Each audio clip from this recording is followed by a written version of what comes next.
Достар, баршаңызға сәлем. Бүгін сіздермен бірге осындай өте дәмді шоколадты пирог жасайтын боламыз. Ауызда еритін пирог. Және де шоколад қосқан сияқты дәмі болып шығады. Бірақ біз 1,1 грамм қоспаймыз, жай ғана какаомен істейтін боламыз. Және де өте оңай, миксерсіз жасалатын рецепт.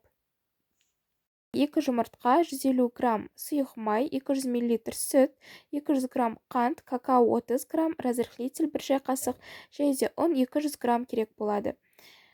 Ең алдымен какаоға қант қосамыз.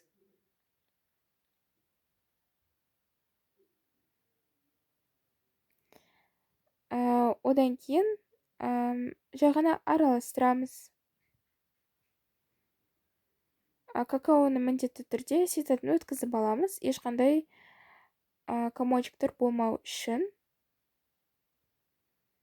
Енді сұйық майды қосамыз.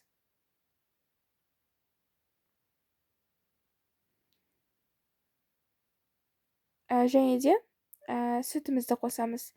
Міндетті түрде барлық қосатын заттарымыз жылы болу керек. Жылы болған дегенде бөлме температурасында болу керек. Енді осы массаны жақсылап араластырамыз.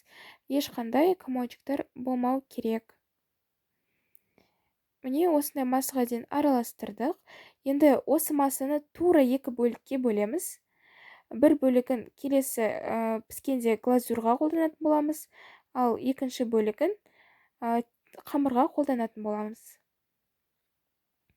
Глазурға дегенін қойып қоямыз.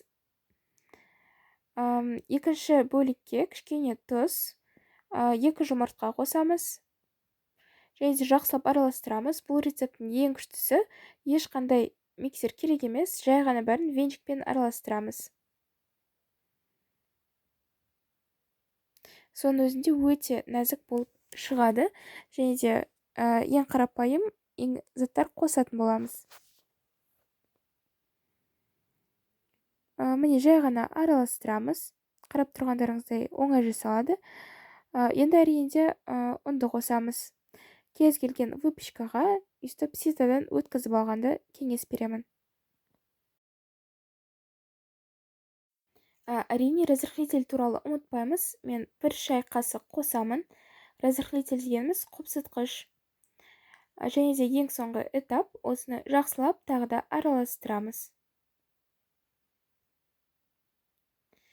Міне қамырымыз осындай гладкий болып шығады. Міне осындай консистенция болу керек. Енді әрине де 180 градусқа пешімізді қыздырып қоямыз. Алдын ала әрине де мен осындай формаға пісіремін. Міндетті түрде астын маймен жағамын, немесе пергамент төсеңіз болады. 180 градуста қыздырылған пеште тура 30 минут пісіремін. Енді үстіп шығарғаннан кейін үстіп вилкамен тесеміз. Глазур жақсылап сіңу үшін, және біздің пирогымыз өте ылғал болып шығу үшін. Міне алдын ала қалдырып қойған глазурымызды үстіп қосамыз. Енді духовкаға тағы 2-3 минутқа саламын. Міне үстіп шығады. Енді ортасына кокосовая стружка сеуіп қойсаңыз, әдемі болады. Міне пирогымыз, достар, дайын болды. Міндетті түрде суытып жегенде өте дәмді болып шығады. Жасауға міндетті түрде кеңес беремін. Себебі өте оңай рецепт. Еш қиындығы жоқ деп ойлаймын.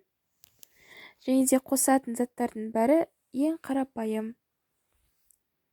Көргендеріңізге көп рахмет. Міндетті түрде жасап көріңіз.